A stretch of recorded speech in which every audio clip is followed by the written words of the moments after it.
L'oncle Paul vous salue.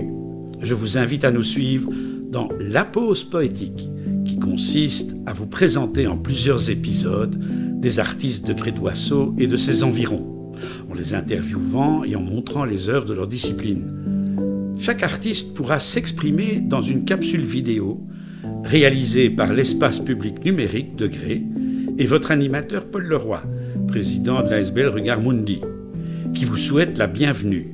Pour le 5e épisode, nous allons rencontrer Jean-Michel Leriche, ingénieur civil, architecte à Grédoisseau et néanmoins artiste. Il nous accueille sur le site d'une de ses dernières réalisations, véritable prouesse artistique.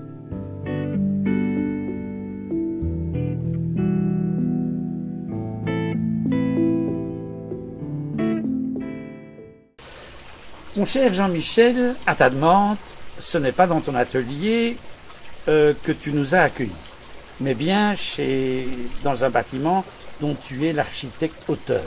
Tout à fait. Mais pourquoi ? Pourquoi ? Parce que dans mon atelier, il y a quand même un petit peu beaucoup de désordre. Et là, je trouvais plus intéressant de venir vous faire découvrir un très beau projet, un projet tout récent, qui était un réel challenge. Voilà. Alors, je remercie vraiment les propriétaires de nous avoir accueillis, parce que c'est quand même super sympa de leur part. Et voilà.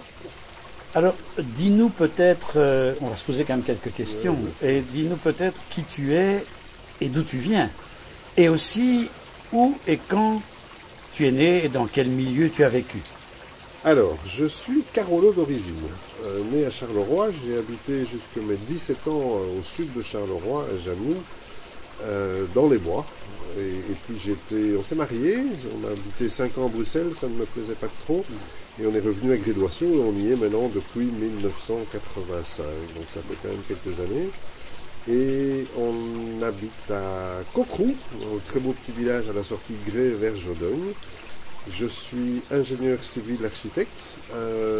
Mon père était ingénieur civil, il construisait des métros, il vendait des métros un peu partout dans le monde. À Manille, aux Philippines, à Montréal, au Canada, dans le monde, quoi. Au Caire, un peu partout, donc il n'était pas beaucoup là. Mais il m'a poussé à faire ingénieur civil. Là où, depuis que j'avais 3 ans, je disais que je voulais être architecte.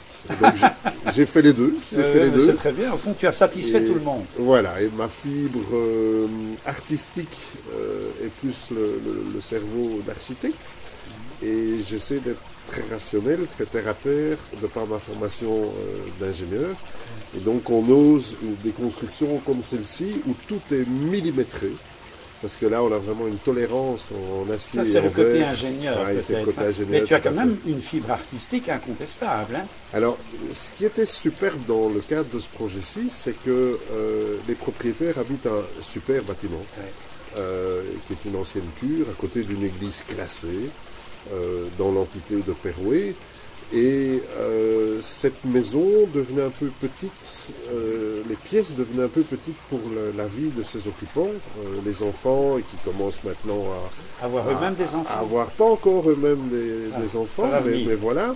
Et donc la maison devenait petite, les pièces de vie, la salle à manger, le salon étaient exigus, et ils ne parvenaient pas à trouver une solution de comment déplacer les murs, etc. Ça, c'était un premier point qui les embêtait dans la maison. Un deuxième, c'est qu'il n'y avait nulle part de terrasse couverte. Et donc, leur demande, c'était d'essayer de prévoir quelque chose où on puisse terminer un barbecue. À l'extérieur. Voilà, terminer un barbecue en Belgique, quand il commence à pleuvoir, ne pas être obligé de le terminer dans son garage. Et le troisième point, qui était peut-être le plus important, c'est que la maison est située dans un parc magnifique, avec 40 arbres remarquables, qu'on a tous inventoriés, mais de l'intérieur de la maison, on ne les voyait nulle part. Et donc, l'idée que je leur ai proposée, c'est de leur construire quelque chose qui soit entièrement vitré, pour que la vie, les pièces de vie maintenant, salle à manger, salon, profite de l'extérieur. Et on le verra tout à l'heure quand on sera dans le cube, ils ont appelé ça le cube. C'est en fait un rectangle qui fait 16 mètres sur 6 mètres. Et qu'on a fait traverser par cette bande de granit qui vient tourner autour de la statue de Jean-Michel Folon. Et cette statue, en fait, je suis tombé nez à nez avec elle dans le parc, la première fois que j'ai découvert la propriété. Et j'ai trouvé que ça valait la peine de la mettre en évidence. Et c'est ça, voilà, on a créé ce bassin à 2 étages. Mais on a ce petit bruit qui est vraiment agréable de l'eau qui coule, hein, de cette fontaine. Ça a un côté très poétique d'ailleurs. Un côté poétique, un côté vacances. Ah oui, tout à fait. Et Folon est lui-même, selon moi, un très grand poète. Et donc ça ajoute à l'ensemble de la nature qui nous entoure. Hein. Tout à fait. Alors un point important aussi, comme la nature était belle, et comme on a vitré les 2 côtés, je voulais ajouter une petite note un peu mystérieuse où on se demande qu'est-ce que je vois? Est-ce que c'est un reflet ou est-ce que c'est la réalité? Et c'est pour ça qu'on a casé ici ce casier à bûche. Le casier à bûche extérieur pour le barbecue extérieur, le casier à bûche intérieur pour le foyer circulaire qu'on va découvrir tantôt. Mais on a l'impression, quand on le regarde, est-ce que c'est la réalité ou est-ce que c'est son reflet? Et qu'on a régulièrement ici. Hein. On a ça partout. Donc le jeu dérive. Donc le bâtiment est étagé, c'est un bâtiment à toit plat. Alors le challenge aussi, c'est comme on était en RGBSR, le règlement général sur les bâtisses en site rural, on est obligé d'avoir des toitures à pente, on est obligé d'avoir des façades en briques, avec des fenêtres plus verticales, des fenêtres représentant une proportion moins importante que les briques, et là on avait tout faux, c'est-à-dire qu'on a dû demander des dérogations pour tout.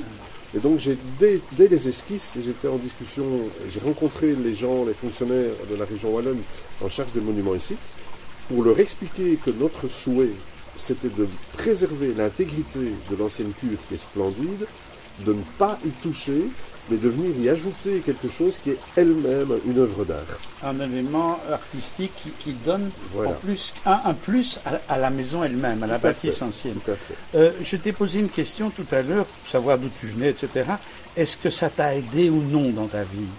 Ma double casquette d'ingénieur et d'architecte m'a ouvert énormément de portes. Et ce genre de projet, je le fais bien, je le fais mieux, parce que j'ai les deux ficelles, les 2 cordes à mon arc. Parce que c'est un mix des 2, vraiment. Alors, une question, tu vas peut-être trouver ça bizarre, mais est-ce que ça t'a apporté le bonheur? Oui, mais c'est l'avantage de cette profession, c'est qu'on a chaque fois des projets qui sont différents. Et là, j'ai quand même 580 projets derrière moi, mais j'ai fait vraiment un peu de tout. École, funérarium, université, tous des commerces, des bâtiments industriels, beaucoup, des garages, des magasins. Des maisons, j'en ai fait plus de 250. Et donc, je fais maintenant encore des projets qui sont un peu hors normes. Et c'est ça qui est l'intérêt de notre métier. Et c'est ça qui me donne le bonheur, certainement. certainement. As-tu des croyances, des certitudes, des principes de vie, des espérances, des objectifs? Joker Pas de joker. Mais on essaie d'être vrai, de rester éthique dans les constructions qu'on fait, dans la relation qu'on a. Donc voilà, chaque projet est différent et c'est se remettre en question en permanence. Et ça devient des valeurs, de devoir se remettre tout le temps en question, de devoir découvrir, de rentrer parfois dans l'intimité d'une famille pour comprendre leurs attentes et les transcrire en termes de besoins et puis en termes d'organigramme et puis en termes vraiment de bâtiments. Quoi. Pourrais-tu nous parler de choses que tu ne ferais pas, même si ça te permettait de devenir extrêmement célèbre?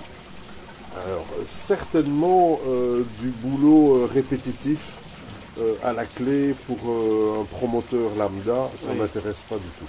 Faire de l'architecture, je vous en mets combien, ça ne m'intéresse pas du tout. Donc voilà, ça c'est... Enfin, connaissant ton côté artiste, je peux très bien comprendre cette réaction. Non, ça, je ne m'abaisserai pas à ça. Oui, je vais poser cette question, mais j'ai déjà la réponse. Hein, mais que poursuis-tu et quelles sont tes espérances? Et évidemment, continuer à toujours être imaginatif. Oui, continuer encore quelques années à me rendre utile, à répondre à des attentes et à trouver des réponses pertinentes. C'est ça, je pense, qui est le plus difficile. Et ça aide à vivre. Ça améliore réellement la vie des gens. La vie des utilisateurs des bâtiments. Évidemment. Que ce soit une école, une crèche, on vient de faire une crèche récemment, des bâtiments universitaires, etc. Ça vit les utilisateurs s'ils sont maison bien qui a dans parlé les de soins espaces. palliatifs, c'est pareil. Tout à fait. Mais si les gens sont bien dans leur bâtiment, dans quelle que soit la fonction du bâtiment, ben leur vie en devient plus agréable. Et ça, c'est au moins une belle Oui, réussite pour oui, moi. oui. J'ai envie de te poser aussi une question. Comment te situes-tu par rapport à ton art et la question principale, pour toi, l'art, c'est quoi? Moi, je me sens en adéquation avec moi-même. Oui. J'éprouve beaucoup de plaisir en cours dessiné à la main. Ce qui est de plus en plus rare. Voilà. Oui, mais voilà, il y a l'équipe derrière qui met ça en musique à l'ordinateur. J'ai deux collaborateurs, dont Christophe qui le suit depuis 1994, donc, voilà, et qui est un redoutable metteur au point. Et pour ce genre de projet, c'est vraiment utile. C'était d'être, utile. vraiment. Et ici, on a besoin de l'ordinateur pour vérifier, pour donner les cotes au millimètre, etc. Nous avons fait un petit bout de chemin ensemble en visitant ta création artistique, on peut le dire. Je te souhaite tout le succès que tu peux rêver.